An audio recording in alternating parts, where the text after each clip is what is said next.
Ladies and gentlemen, I'm joined. I have a special guest today that is not Meredith. She has not transitioned into a man who is a very good friend of mine also. Almost as good of a friend as Meredith, but it is a different person. It is Rick Rubin's son. He sells me cocaine. No, it is Chris Exhale, as some of you may know him. We played together in Blue Felix, and now neither of us are in a band anymore, and we just work at the same job, and somehow the experience has not changed much. I'm a tiny bit less drunk at work than I was on the tour bus, so that's always good. But I mean, Chris was gone for a little while. Him and his lovely wife went on a National Lampoon European vacation, mostly to you went to France, but also England. Yes, I actually rather liked London. I felt like London. It had a very like New York vibe, but like 70s, 80s, where it was like a lot of cocaine. It seemed kind of like that. But then I'd like stopped and thought, I was like, is it that, or is it just that everybody does cocaine everywhere all the time? Yes. Because I think it might just be that, actually. I think the answer lies in the fact that I think just like the fentanyl-tainted cocaine crisis has not hit Europe yet. Ooh. Because a lot of...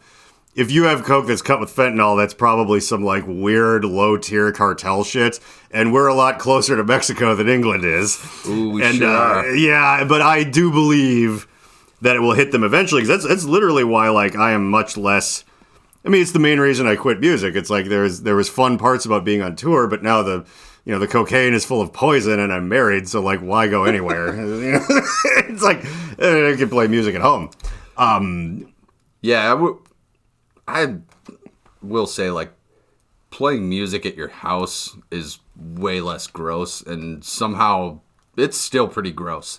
Mm-hmm. But, yeah. It's definitely, like, it's just, we're men of a certain age. It's just, as sexy as we are, you might not guess that we're around that 40 threshold where it's like, look... getting a free beer for throwing my back out lugging a bass cab up 9 flights of stairs when I was like 22 was kind of fun. And, like looking for brand new bumps on my dick after the day after every show was like, it's just that like you just start collecting them and you end up like Al Capone and you just go, you know what? I'm going to tone it down a skosh. Yeah. That's mostly what life is just, in your early 20s doing things that if you did them when you're 40, you'd be like, I'd rather be dead. Or you would be dead. I mean, it's one of those situations like, like an apocalypse where the living will envy the dead. Yeah. Yeah, and I want to get into some of your experiences there. Particularly, and I was delighted to hear this, of your just newly renewed disgust for things like Monarchies. And yes. I want to say, because eventually I'm going to drink this, and I think the first thing we should maybe touch on is, rather than my normal martini, Chris was kind enough to bring over the ingredients for apparently what is the Royals' favorite cocktail. Does it have a name? I don't think it had a name, or at least not that I saw, but you could maybe explain what's in it, because I was just like some dummy that doesn't drink buying booze at a store. Yeah. Well, it's like it's Beefeater gin, which is asking for it. Like that already, I was like, most people won't even make like a regular martini out of that. They'll go for like a Bombay Sapphire or even like an Amsterdam Stratosphere, which that's my... I invented a sake-based martini called the Nagasaki martini because it's it's a surprise how destructive it is, and like,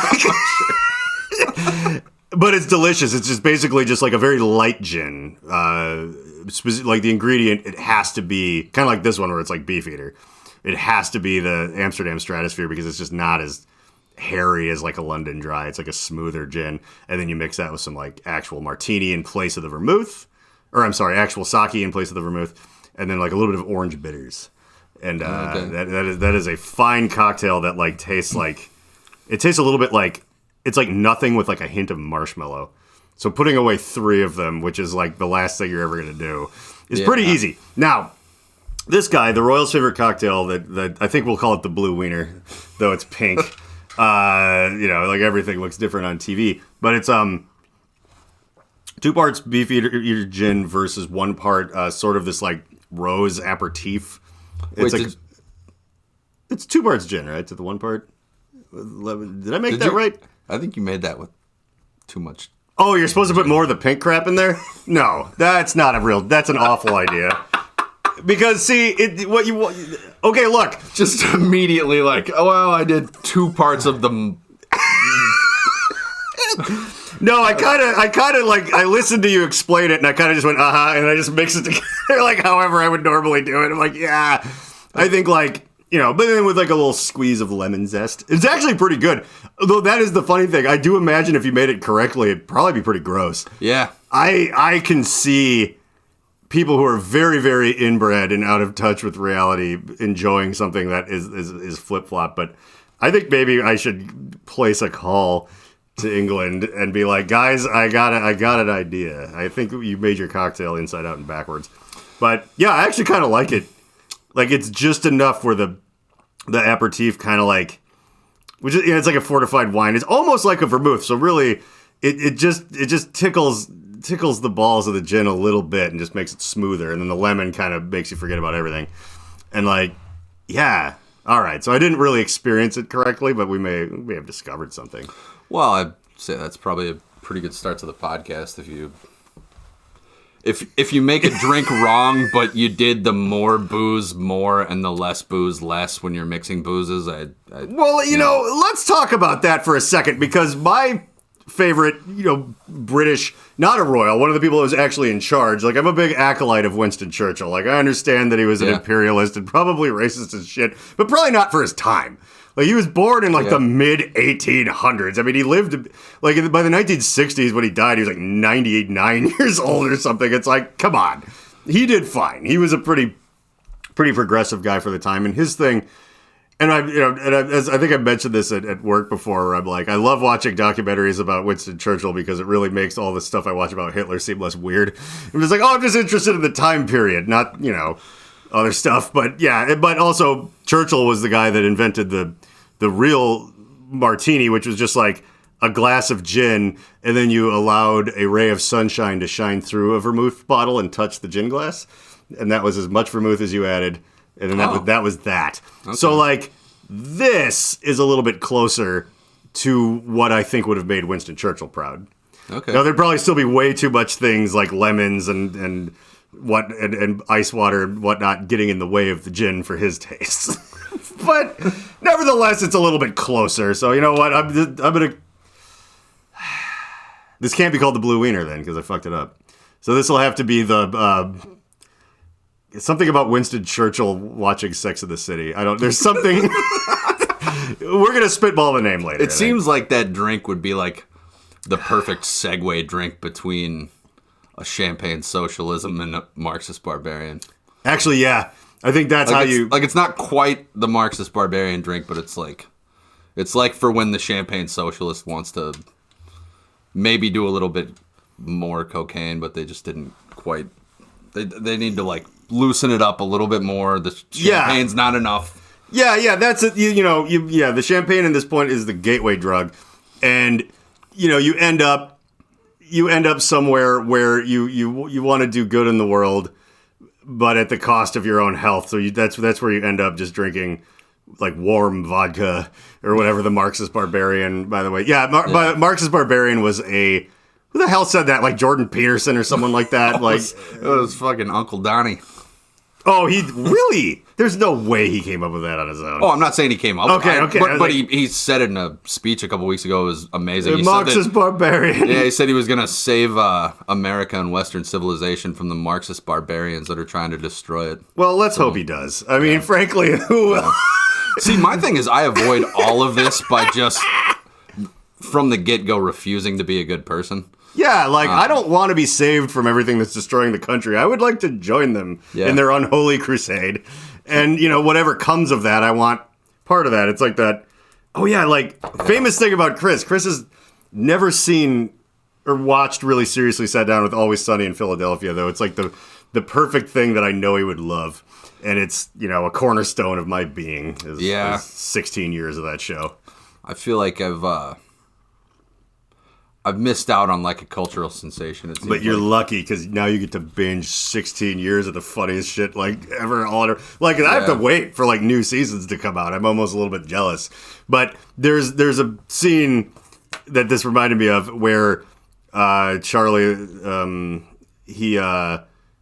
he's trying to get into a wasp's nest, and he's like, well, they might have honey, and like, Charlie, wasps don't make honey. It's like, okay, but maybe wasps make something else that's as good as honey, and I want whatever that is. He just goes and gets stung by wasps anyways. Like, and that's kind of the me following the crusade of the Marxist barbarians or whoever it may be that would like to destroy this country. It's like, obviously, like, what it seems like would happen is we would end up living in a lawless hellscape where no one over the age of 17, no matter how good of shape you're in, is going to survive it whatsoever. But maybe something good will happen, and I want whatever that is. Like, so that's funny. I actually, when you were telling me the Marxist barbarian thing, I thought it was one of those more, like, collegic, no. fear influencer weirdos. It was Trump with the sledgehammer. Oh, that's all that was. No, that's definitely like, and to clarify, like, champagne socialist is what you would call me, who, like, I'm like, I'm pretty comfortable and I am not giving that up no matter who it helps. But you know what? I wish them all well. Like, I want equity and fairness, and, I would hate to really stand in the way of allowing that to be ushered into the world. Unless, of course, somehow me standing in the way of that made me a shitload of money. In which case, I would go right ahead and block. Yeah. But the lucky thing is that won't ever happen, so I get to maintain that I'm on the right side of history. Like, who's going to pay John Wheeler, $100 million to derail some sort of movement that finally would have given everybody free healthcare? Yeah. I mean, get at me, but I don't think that... I don't have that much influence over things, like... Yeah, I think that was one of my biggest takeaways maybe from Europe was, we had kind of discussed this a little bit before the show, was, this sort of old adage of, weighing democracy versus socialism, that on one hand, there's a lot of things that I liked about Europe that are good and probably cost more taxes, but would require maybe a different standard of living than American standard of living, which is usually pretty awful and gross, but pretty awesome at the same time. And I don't know where the line is to be drawn there, but I think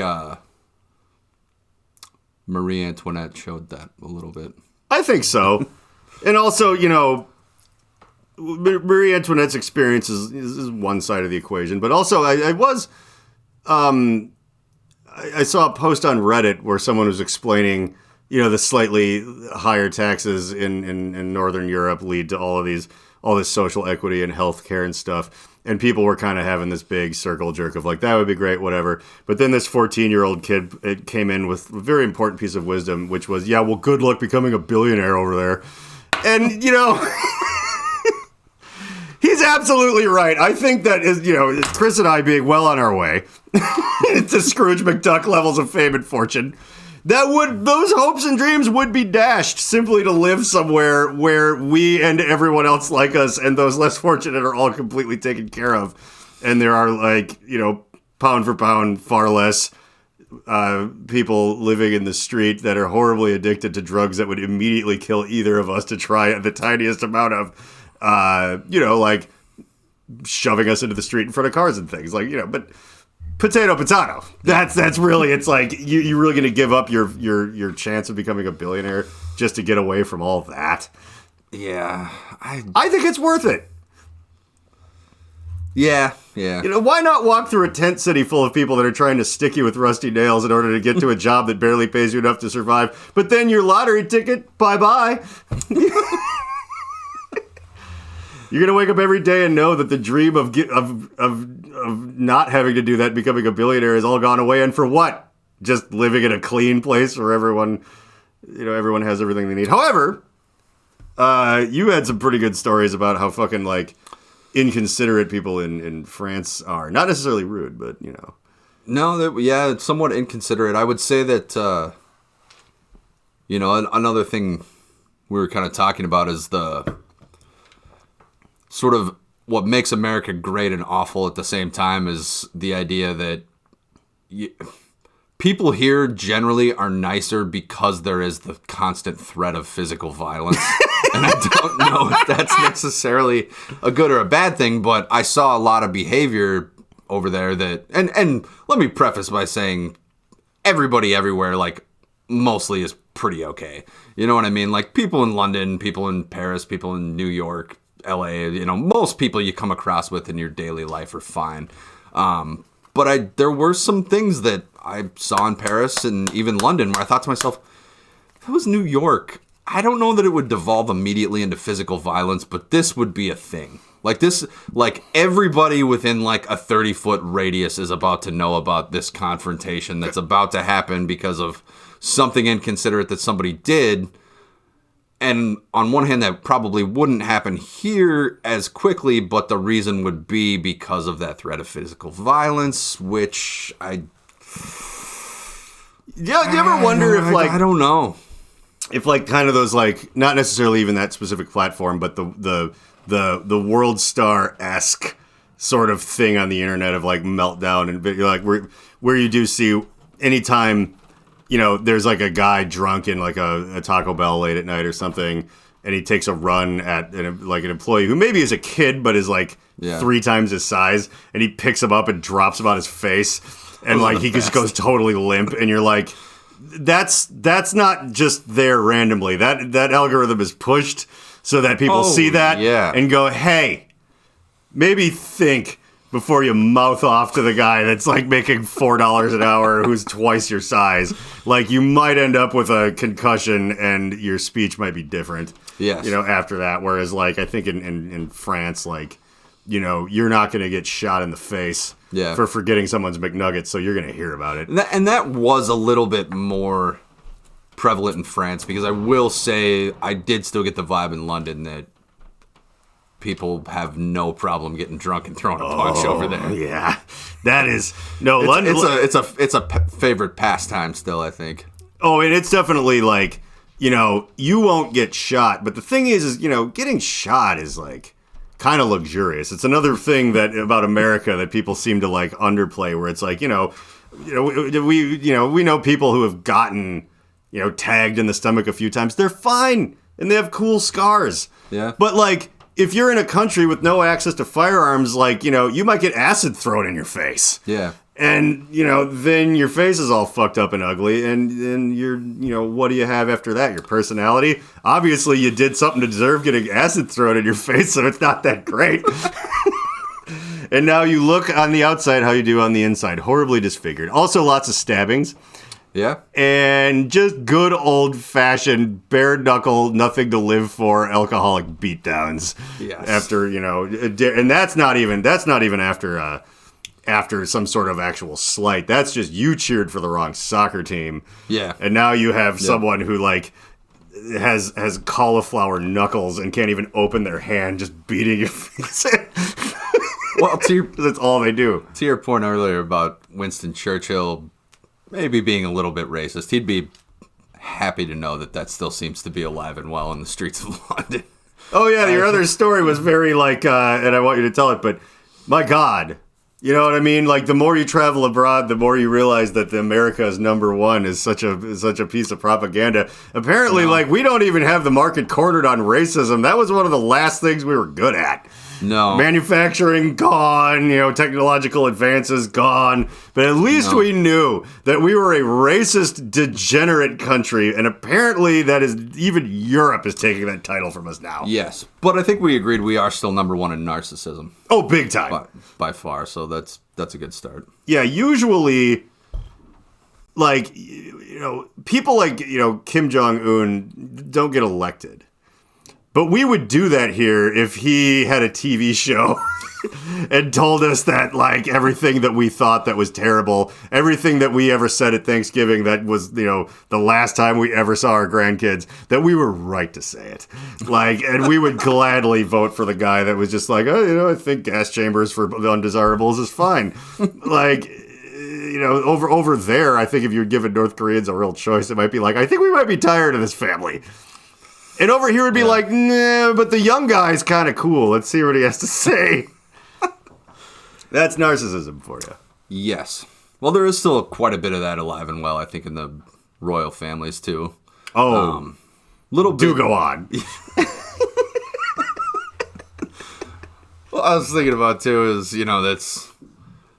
it's really not that different from over here, though, too. I mean, you think about over here, too, we don't necessarily have royals, but you look at, like, the president, and it's like, every day we got to hear about how Hunter Biden was, like, arguing with a prostitute over getting shorted on a cocaine deal, and mostly that's because I mentioned it, like, 3 times. Well, and, you really gotta, like, play a little hardball when you're dealing with prostitutes and you're not trying to get ripped off. Yeah. Like, there was, somebody once told me the trick is like, cocaine is a bit of a laxative, usually because it's mixed with gasoline and baby laxatives, which is part of it. But I think the real ingredient that's in there somewhere, it loosens up the bowels a little bit. So it's like, you're not going to, like, hire a prostitute if you're not on coke. We know that. But you're going to have to shit. So what you do is when you leave to shit, you have her clap her hands the whole time you're on the shitter so you know she's not stealing from you. And and I think that, like, it's heartening to see someone, usually, like, the children or uncles or brother, like Roger Clinton, like, whatever. Like, the people, Billy Carter, the people related to these presidential people are real degenerate lowlifes. But, like, Hunter Biden knows how to play ball with a prostitute. And I think that that's important. Like, I think that Fox News honestly doesn't talk about it enough. Because we can really learn something in our day-to-day business dealings, from a man that knows his way around a whore. What even is a democratic country if the president's son is scrounging on the carpet for heroin, smoking Parmesan cheese instead? Well, that's exactly right. It's like, to be almost serious for 1 second, like, all that stuff about him is 100% true. And it's like, we know the way that I tend to kind of lean, but it's like, no, I agree. And, like, I would love to hear about it all day long and just go like, yeah. And that's why he didn't get put in charge of anything in the White House. Isn't that great? Because it's not, he's a giant cokehead and an inbred lunatic, and by the way, he's the new Secretary of State now, like, because his dad's the president. No, he's just going to be in and out of jail. Maybe a little bit less jail because he's the president's kid. Or maybe just because he's white. It's America. I don't know. Yeah. But you know what he isn't? He's not like the foreign affairs minister, like whatever. Like, he's just a crackhead. And he seems to be pretty happy that way. Yeah. And I like that about him. I aspire, like, if your dad's the president, don't use that as leverage to just get yourself into some kind of awful job. Just use it to get out of prison and get better crack. Like, that's why are you working for a living if you're a nepotism kid? What is wrong with you? Yeah. Like, the rest of us are stuck having to try. Yeah. I think that's the beauty of the royal family, too, is that, like, even over here in American politics, it's like Joe Biden probably has spent his whole life being a slimeball in politics for 40 years, but he at least had to put in the legwork of the slime. Oh, you know what I mean? Whereas, like, the royals just, this is all mine because God said it is. Oh, yeah. And, like, even for, like, Donald Trump, that just, I think even for his follower, that would be, like, maybe a bridge too far, which is really saying something. Yeah. They might kind of, like, be less. Well, he downplays that, he inherited basically like $500 million and turned it into, over a lifetime of hard work, somewhere around $250 million.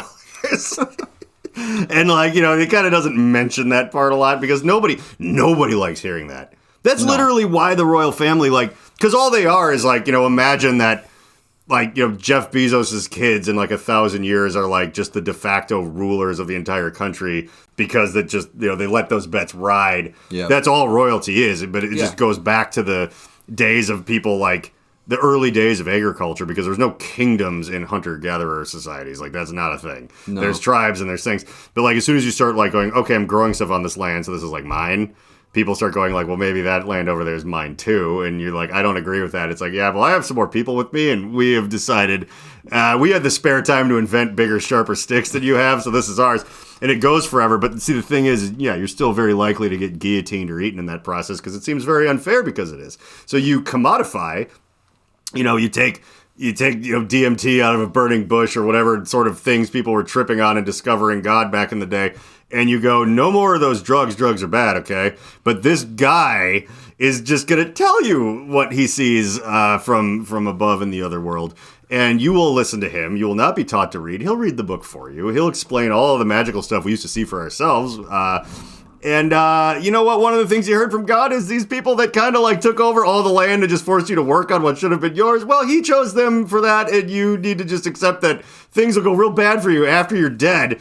And this was bad enough where we are right now. If you don't get with the program, which is famously why, and this is one of the best digs in any sort of monarchy or royal family, is Voltaire once famously said, we will not know peace and equity in mankind until the last king is strangled with the intestines of the last priest.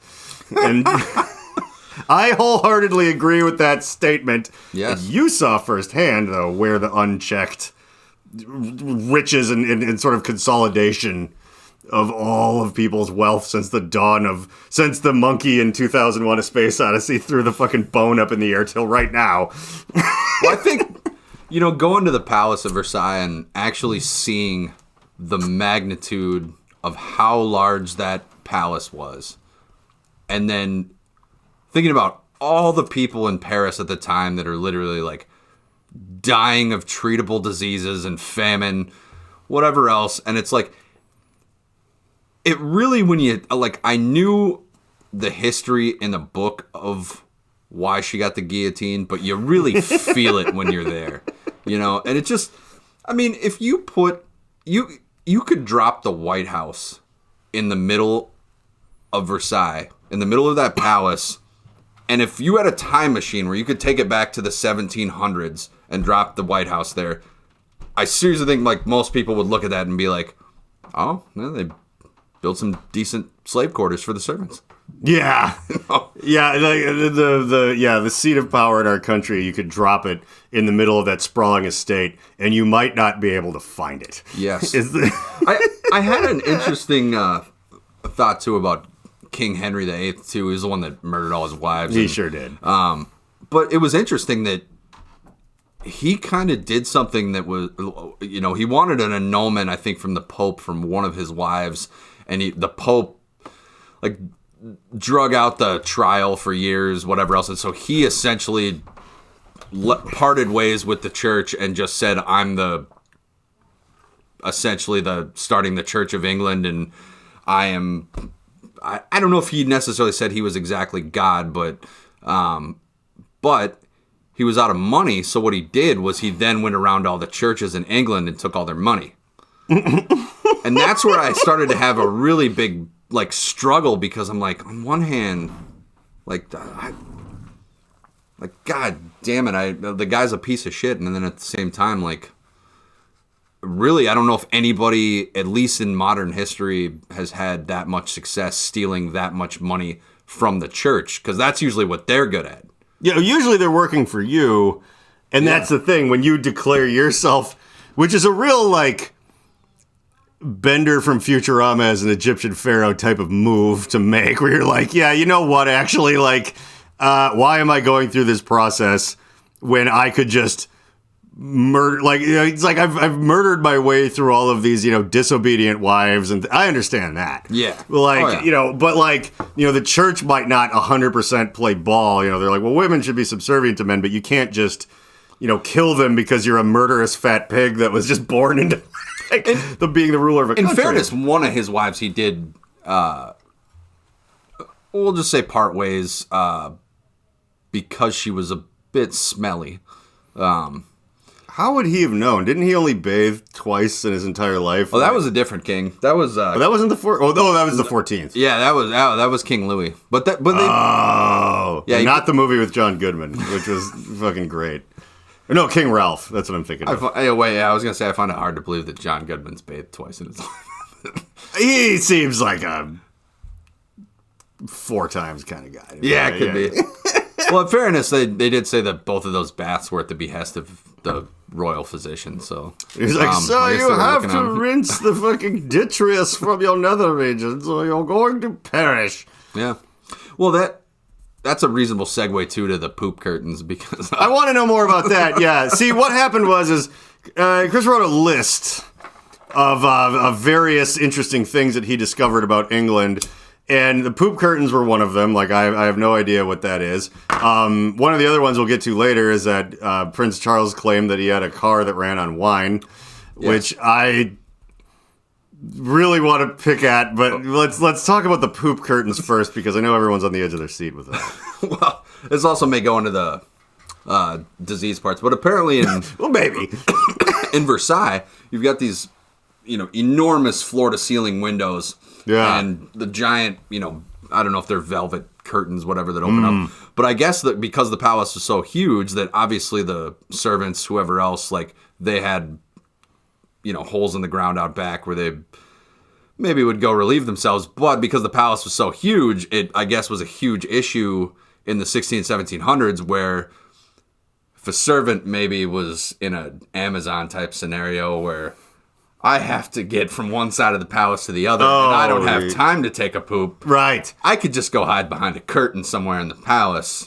and then maybe in the summertime when we open everything up, you open up the curtains, and there might be, like, time to get the shovel out. And then that may come into where, maybe, like, we need to bathe more and clean ourselves up a little bit, because it's...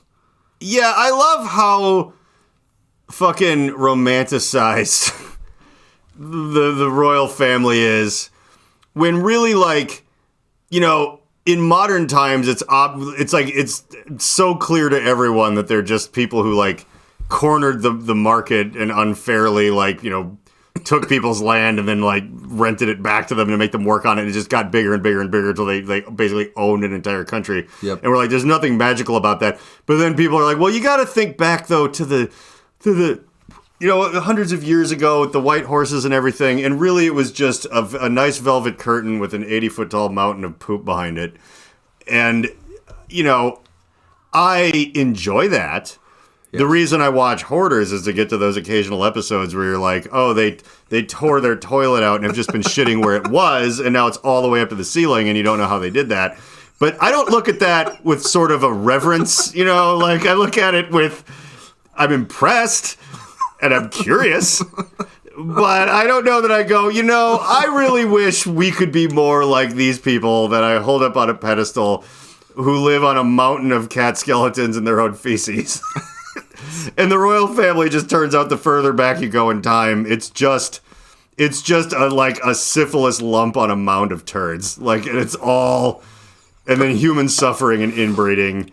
And inbreeding, and oh my god, yeah, so much of that, because that's what I said too. Westminster Abbey is literally a bucktooth inbred blue penis fucking burial ground. That's all that place is. It's a bit. Is there like graves? I don't really know. No, I guess they have a lot of the former royals that have been buried there. I don't know that every single one has, but I could just be making that up too. I don't know. Westminster, yeah. Well, it's funny. I actually, like, upon you saying that, I'm like, I don't know what that is. I think I thought it was like a clock. Like, I have no fucking idea how Europe works when I really get into it. There's the palace there's the palace at Westminster, which is I think now just a government building. But then Westminster Abbey is the actual church. That's essentially right there. Oh. That's the actual giant church where they... Is an abbey a church? Is Downton Abbey a church? I've watched some of that show and I liked it, but I never knew what they were talking about. No, I don't know. I think an abbey is a church, yeah. I know the I don't know what language or culture this is from, but the Abbey of Thelema is the source of all magic or something. Like, it's this theoretical place.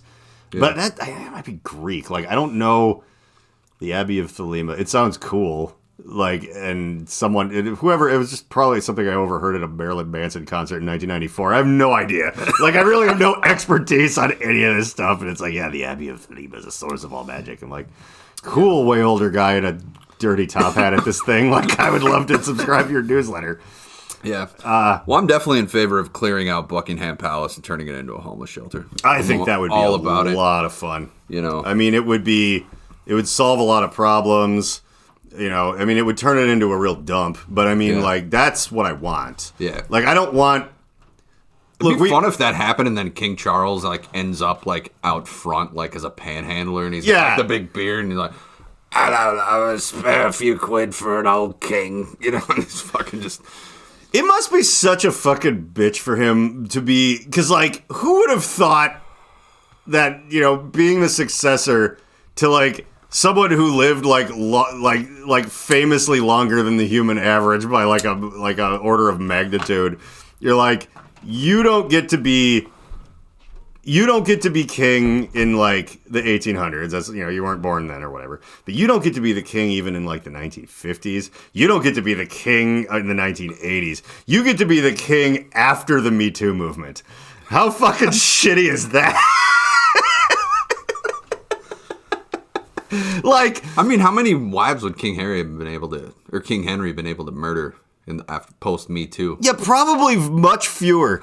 Like, I would say two tops. I don't think that this one was smelly thing would have flown. And the interesting thing too was the one that he killed because she was smelly. He at the time apparently also was being treated for open boils and gangrene on his legs. And it's like, I just thought about it, it's like, could you imagine trying to bear a son and getting just plowed out by some fat, disgusting guy who they said ate around a 6,000 calorie a day meat-only diet. He's got gangrenous fucking boils on his food was not as calorically. Let me point out that eating 6,000 calories a day now is like very easy in this country anyway, where it's like, you know, if you make a bad enough choice, you can consume 6,000 calories by spending like $8. Like, just hydrogenated fucking sugar bullshit.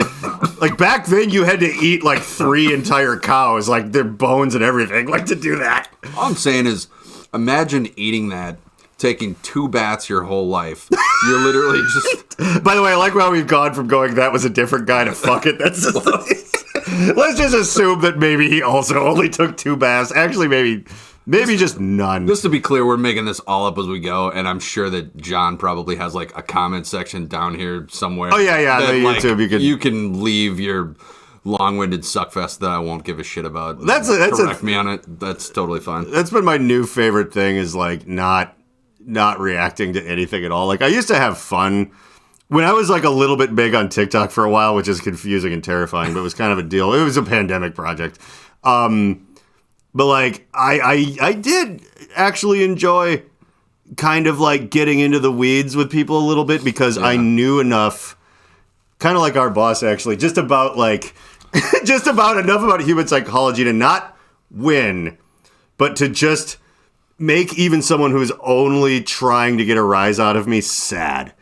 And like, that was, there was a kid who... It's such a good feeling. Oh, I think this guy might have just taken all of his medication at once and checked out. Like, I swear to God, I've never...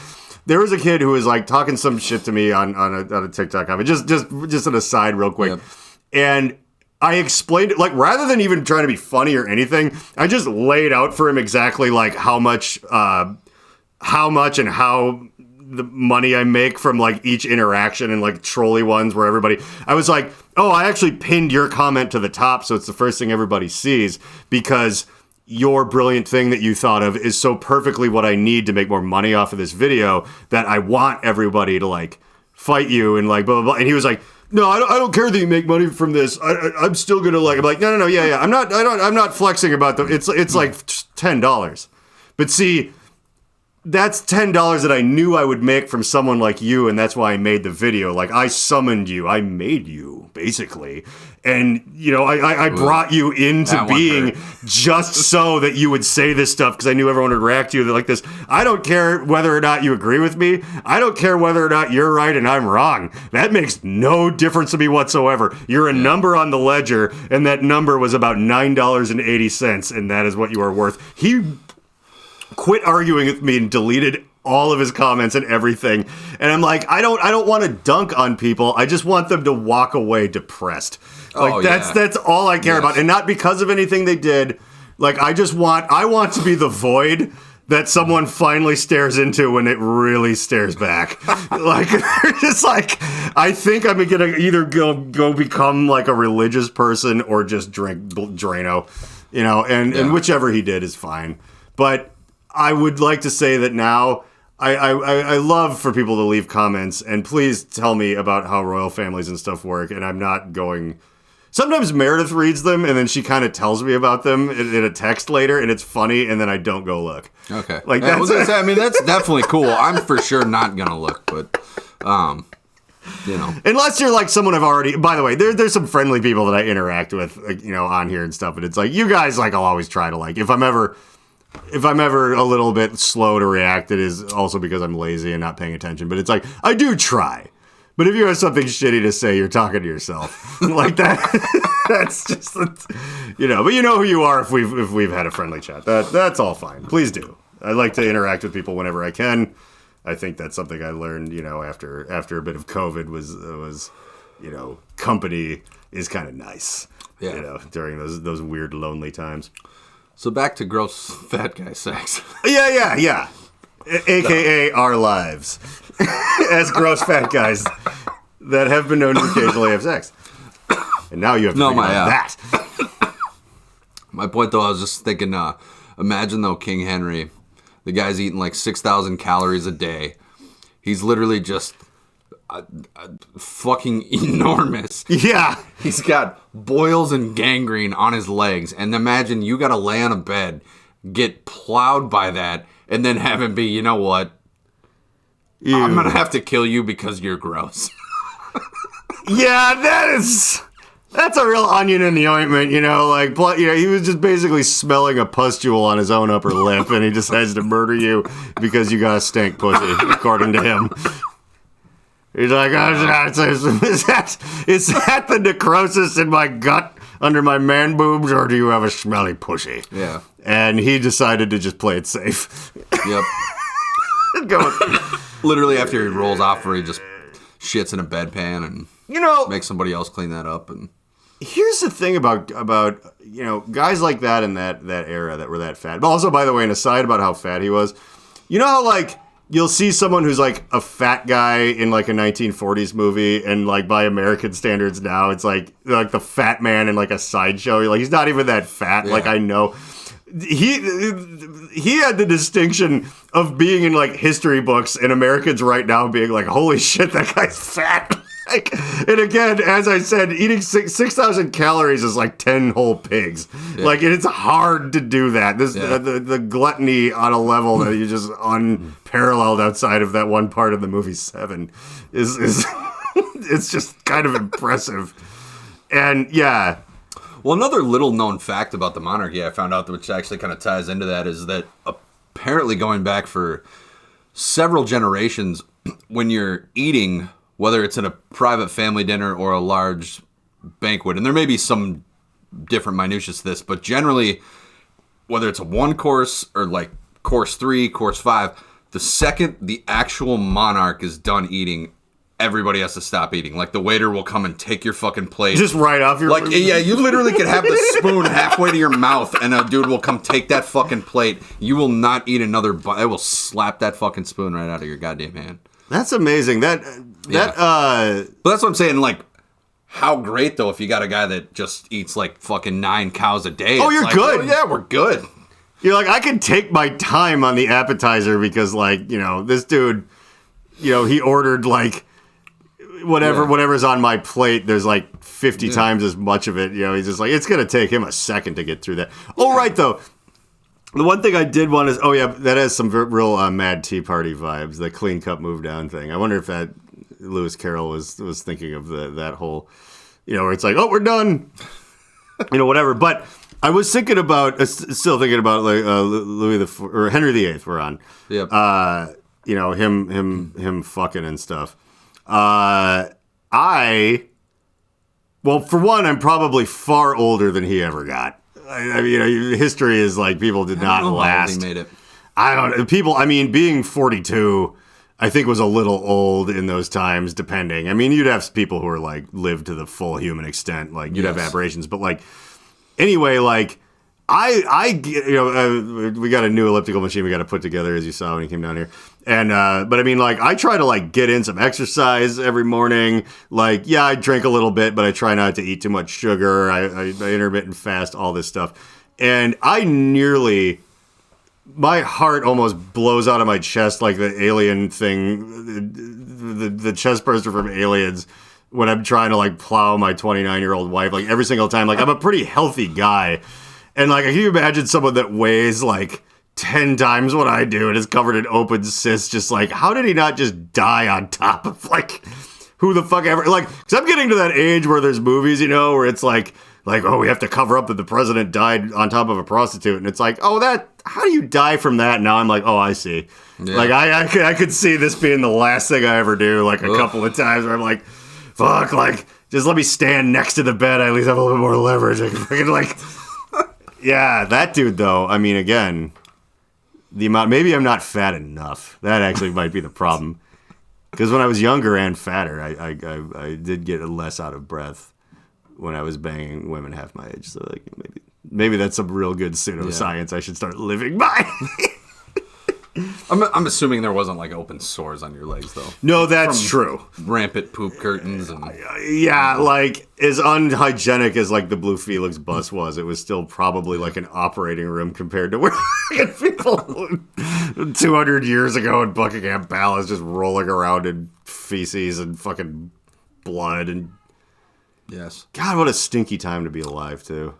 Yep. Speaking of stinky, here's another interesting one. Okay. It's reported that King Charles, who will be coronated this weekend. Oh yeah, that's coming up. Yes, they did have all the streets blocked in London when I was there around the palace because they're getting ready for the coronation. He was quoted in a transcript from a phone call, you know, because I was looking up a lot of things about the monarchies, and I feel like so much of that in YouTube, you're parsing through these stupid fucking videos of, did you know that the Earl of Dorchester once every 7 years has to go to this castle and walk through this door at exactly 4 p.m. to signify? It's like, who gives a shit? Apparently, King Charles, in a phone conversation with Camilla, said that he wished that he could be reincarnated as a tampon so that he could live inside of her for the rest of her life. That is... It's horrible, it's gross, it's hilarious, it's one of those things where this goes kind of into what we were talking about earlier of like people that are just the most insane rising to the highest levels of power and politics and life and whatever else, because it seems to me like you just can't have all your faculties just working in the same way as the average person to even think of something that upsetting and just weird. Yeah. Also, uninspired. Like, that's what, like, a 14-year-old boy that doesn't understand anything might think is sexy and anything you'd want. Like, it's like Stewie Griffin pretending to be a girl and hitting on Brian. He's like, do you want to come over later and watch me have my period? Like, it's just, it belies a non-understanding of so many different things, both social and biological. And also, does he really believe in incarnation? I know that they like took over India, but it's like, did they borrow? You know what that is? That King Charles. That is cultural appropriation. Yeah, you can't. I was thinking that they actually, the British royal family is like somewhat. I know it's like a hot button political issue to talk about like reparations, but that's a place that would actually be a spot to start. It's a lot easier to figure out than the American thing is kind of like. I mean, it's kind of messy. It's like, I will say, though, that the American version of that, and I had a good conversation. This is a whole other, I won't get too deep into this, but it's like someone was trying to be holier than everyone at a local city meeting thing that I was at. And it was a little bit implied that, like, just everybody in this room maybe owed everybody else in this room reparations. And I was like, shouldn't you start with the people that literally still own all of us, that are the descendants of the people that only owned you? Like, this is, I mean, we know who they are. Yeah. That's not different people. There's not like plantation owners, great-grandchildren that work at McDonald's. They work at Lockheed Martin, and they still fucking, like, they're easy to find. But it's a little squirrely just because of the British, what they owe, most of the rest of the world all flowed directly to like one family. Yeah. It's very clear. There's no fuzzy kind of like, they just were like, we own this whole continent now, and we're going to be, we're looking to manufacture famines to cull population numbers so we can take more like mineral rights and things. And like, it is just, I mean, everyone everywhere has done really bad stuff, but I mean, like, man, the stuff with them that's like on record that you could just go look at as if like, it's like everything with the Dutch East India Company that basically invented both slavery and printing press propaganda to make that slavery more okay. Yes. And like, just all of that shit from back then was like the worst stuff. Like all of the American slavery, the Third Reich, I don't know, 1,000 years of like the British Empire was probably a lot nastier than just all of that stuff. And I think the thing that's such a bummer is like just the style of the I have just an absolute aesthetic love for British controlled India. Just like just Indian dudes in cool white suits and turbans and like all of the like, it's so beautiful. And it's such the worst thing that's ever happened to somewhere at the behest of somewhere else. Like, it's that, at least that we know about in like human history. And like, oh yeah, it's like, what a cool, that's where the guy lived that wrote the Jungle Book and stuff. Like, it's so cool, but it's like, fuck. That's just like, man, it actually might be what Britain did to India might be like the worst out of everything. It honestly did give me, not to be too sentimental, but it did give me some appreciation for early America in the sense of that there was still obviously a ton of horrible shit going on here in the founding of this country, as there was probably pretty much everywhere else in the world at that time. But it does seem like the one thing, in kind of seeing it up close in Europe and then realizing what happened, is that what the founding fathers, in my opinion, did that was worthwhile, if nothing else, was just create a system that could allow itself to get better over time. Yeah, or at least there was like a potential sort of built into it. It was a potential built in, and there was sort of this way that in some fashion over 300 years, it's at least worked to not create a monarchy. Yeah, there's never really been one singular voice. There's certainly like, you can argue that, the president's got a big voice, or, somebody's the head of the Senate, whatever else, but it's like, there's never just one person that somebody's listening to, like a king, like a Hitler, like a Mao, Yeah, we have avoided that, and there is a certain, the diverse quality of this country is the thing that I think has kept our balls away from the bandsaw like a few times, as bad as things get. And I will say that things will probably only ever get to like I will say this. The thing I like about America is that we will only implode once everywhere else does. Like, I don't think it'll be like, well, America fell apart and the rest of the world is fine. I think when it's like, look, we have the choice of either like a singularity like makes it so that like robots are in charge for better or for worse, but it's like that's happening everywhere. Like it's like, or we're at the end of our rope and the only thing that can save us is to be slaves to the Skynet machine or something. But that's not going to be like, oh, America, and then just like Europe and Japan and everywhere just fine. It's like, we're going to fall apart, but probably just at the same time the rest of the world does, maybe even a little later. Yeah. Like, and I think, those couple of years where we see the writing on the wall and we know it's coming for us will be real. That's when we take advantage of all that freedom we have to just really go out in like a hail of gunfire when it comes to like, dude, we're not making it out of this one. So Oh, in the words, once again, of Frank Reynolds and Danny DeVito's character in Always Sunny in Philadelphia. It's like, I haven't lived a good life. I've lived a long life. And I don't know how much time I have left. So I'm going to get real weird with it. And that is what America means to me. Now, we are we're past 50 minutes, which means, and I don't know if you've seen me do this at all before, but there's this book, Dear Asshole. Have you ever seen a clip or anything? No. Okay, so I get to re-explain this. Meredith yells at me because I re-explain it every time, as if nobody... Okay, so this book, boy, let me just get to where... I've read a lot. I've been reading one page at the end of every podcast because I hate it. I hate this book. I hate this, like, so much. And my parents got it for me for Christmas as a little bit of a goof gift or whatever. They got me a couple of nice things, and then they got me this book. And I don't know if they were just like, this looks funny, ha, or if maybe my dad actually, like, looked at it a little bit and was like, he's going to have a field day with this on the podcast. But this is a book, okay, so each page is a serration. You can tear out pages. 101 tear out letters to the morons who muck up your life. By Gillian Madison and Michelle Madison. And I think it's actually just a dude pretending to be a lesbian couple to maybe take the edge off of how racist and terrible some of this book is. Like, the very first one was, and classist. Like not only is it like, I'm the kind of person that's going to write a passive-aggressive note to leave for someone, like a restaurant server that just didn't please me.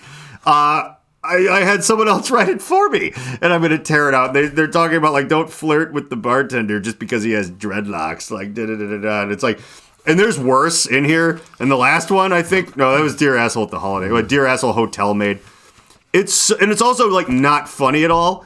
Like, I can't really properly even describe this book to you in a way where I can truly articulate how, like... It's not, I for sure figured out it's not, haha, this is what the kind of dickhead that would, like, leave mean notes would write. We're making fun of them. No. It is clearly, like, it's, like, passive-aggressive. It's right on the money. It's, like, flat, shitty jokes that, like it's, like, written by just, like, a raging Karen and not someone making fun of that.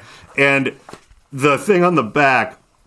that explains who they are. This is some trust fund kid who's like, yeah, publish your funny book. Jesus Christ, just get out of my hair. Like, you could tell, like, so they're like, who are Gillian and Michelle Madison? Well, they have built a network of well-connected pop culture websites, unnamed, and podcasts, unnamed, which currently receive over 40 million page views per month and have been featured on thousands of professional sites and blogs. Now, I don't know if you've ever given a book report where you didn't read the book, but this sounds a lot like these are nobody. They live in Connecticut, the birthplace of assholes. That's funny. Please visit them at www.foodnetworkhumor.com. But, like, I don't know what the fuck this even is. I can't express how much I hate everything you just said. In this book, it fills me. I end it with, and Derek, I know you're listening. I just end it in a rage-filled thing at this book. And it's like, we still have so much more to go through. But it's like, before, we would just kind of end the podcast. Now, like, I read one page per, and just, it really gets me in the mood to stop doing this podcast and have one more drink and go to bed. So, this one is called Dear Asshole Joined at the Hip Couple. Stop staring into each other's eyes for 5 seconds and take a look at how annoying you are. Ooh. You finish each other's sentences, laugh at each other's lame jokes, none of those in here, and are all over each other like some sort of sick, twisted, romantically involved conjoined twins. Live on the edge. Eat a meal alone. Go shopping by yourself. This was written by a very lonely person. At the very least, crawl out of each other's asses long enough to go to the bathroom alone. I promise you will not break up as a result. Get a life. P.S. Seek psychological help. Okay. They really dropped a truth bomb at the end. That's what I like about these two ladies, who I think is one fat dude. Yeah.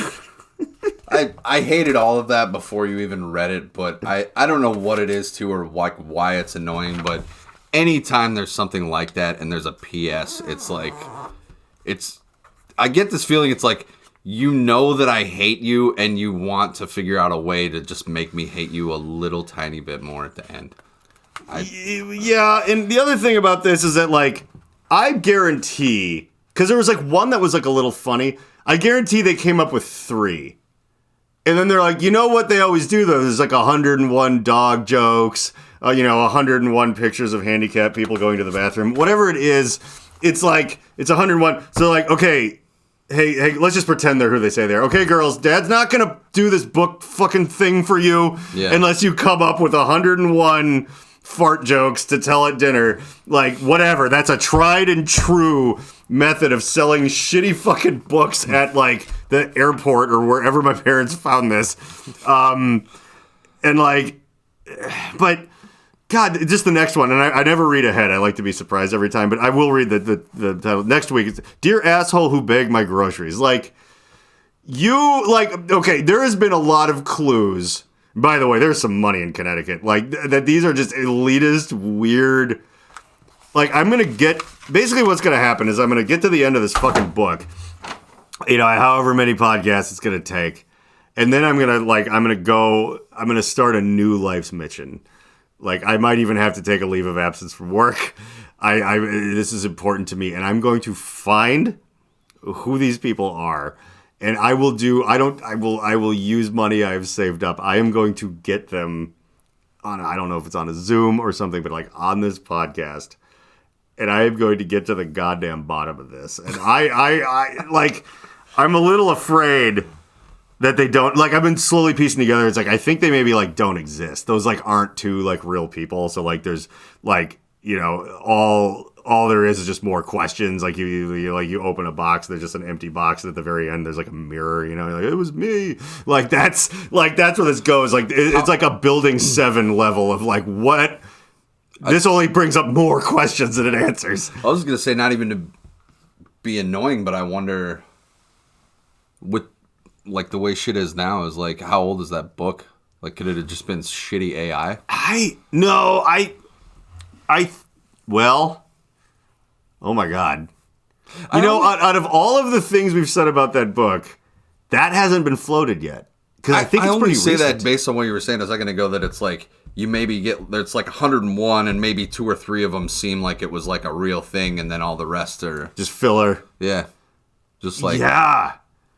Shit, because like I think, and I'm not going to reach all the way over where I threw it, but like I actually think it might be recent enough where it could be that they showed ChatGPT or something like a bunch of fucking like examples of like unfunny like funny things about Minnesotans to read while you're on the toilet or just whatever. Like, they just like loaded it in with all of that stupid shit, and then like somehow or another gave it like this sort of weird, like, that would actually explain the tone deafness of it too, where it's like, okay, we only showed it those books and we only told it that like you need to make like corny jokes and it needs to be like about bothersome people in your life, but it has the internet to look at, so all it found was like nasty, like, racist middle-aged white women not understanding that, going like, you know who really sucks?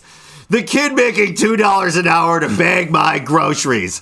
Right, everybody? Are we all on the same page? Are you going to cheer for someone saying that out loud on a stage?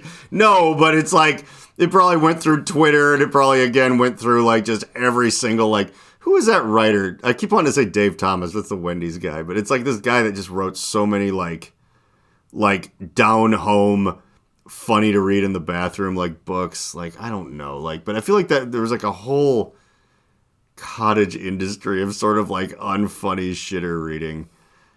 And I really think that, like, if we could just return to a more romantic, idealistic time where we all just shit in a big pile behind a curtain, we really, the sense of community would make books like this just unnecessary. The Reverend John Wheeler podcast takes zero responsibility for the words, actions, or ideas of its host, guests, or listeners. Though the people on the screen may at times be speaking directly to you and may occasionally give you direct calls to action, neither Reverend John nor the Alchemical Cocktail Lounge are under any moral or legal obligation to answer for the potentially disastrous repercussions that may arise if you are stupid enough to actually follow the orders of a raving lunatic. Think for yourself and do whatever you want, because you're on your own. If anyone ever tries to sue this podcast podcast, black SUVs will converge on your location in the darkness of night and you will never be seen again. Remember to like and subscribe.